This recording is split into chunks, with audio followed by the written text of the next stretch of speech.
You said that that things did not change as much as we thought they would after the Murrah bombing. Could you describe that again? And let's.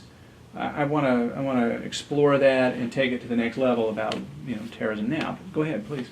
Fundamentally, the system did not change. The deep systemic changes necessary to make the system effective in counterterrorism were not in place after '95.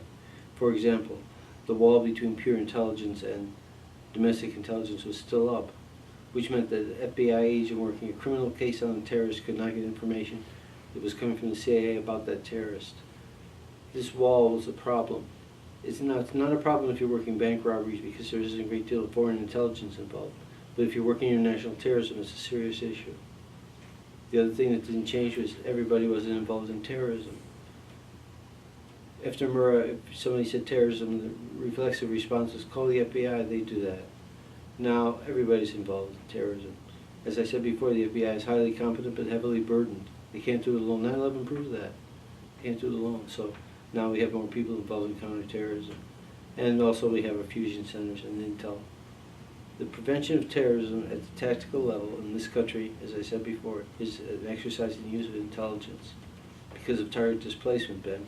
Look, if I'm a suicide bomber and I want to go into a nuclear power plant and detonate and kill everybody in there who knows how to run the place, have a meltdown, release of radioactive energy, I could try it, but it's not going to work.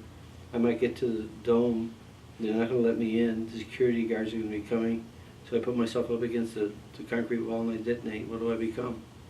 Custodial problem. That's it, right? The same suicide bomber in a shopping mall on Sunday, food court of a shopping mall on Sunday afternoon. That's target displacement. Now, there are too many soft targets to protect the physical security, so we must use intelligence. And all that infrastructure that produces the good intel was not in place after '95.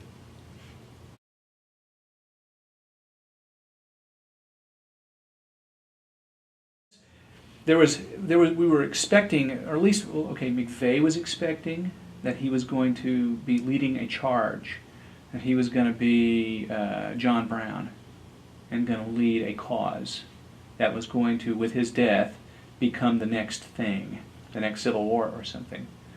Why hasn't that happened? Well, when you look at the broad militia population, you're looking at a lot of very angry people, agitated people, but you're not looking at dangerous people, generally.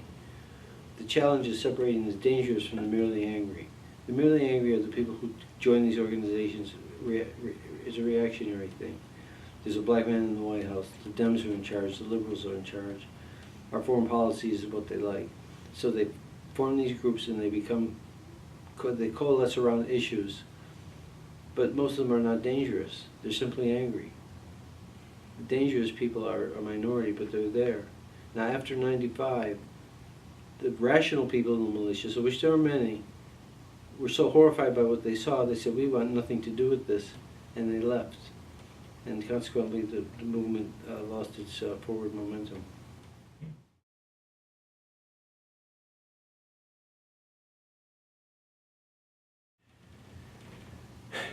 I remember the Oklahoma City bombing being this incident, and I remember this incident, and we grew with this incident, and it went on for a while, and then it sort of became, the initial shock of it eventually, I'd say in the first decade, sort of wore off. Mm-hmm. But something else is there now. What do you think that trend has been? What have you seen? Well, I think what's there now is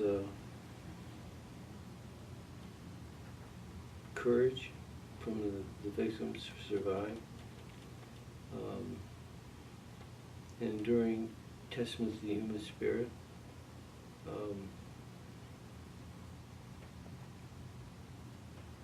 compassion and a sense of moral obligation for those of us who weren't there and were lucky enough not to be in the building that day. They're intangibles, but that's what I see.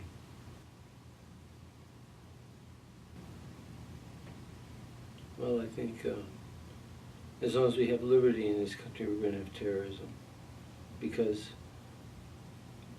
the Constitution protects the Klan as well as it does the Boy Scouts. And that's the price you pay for liberty. But I think that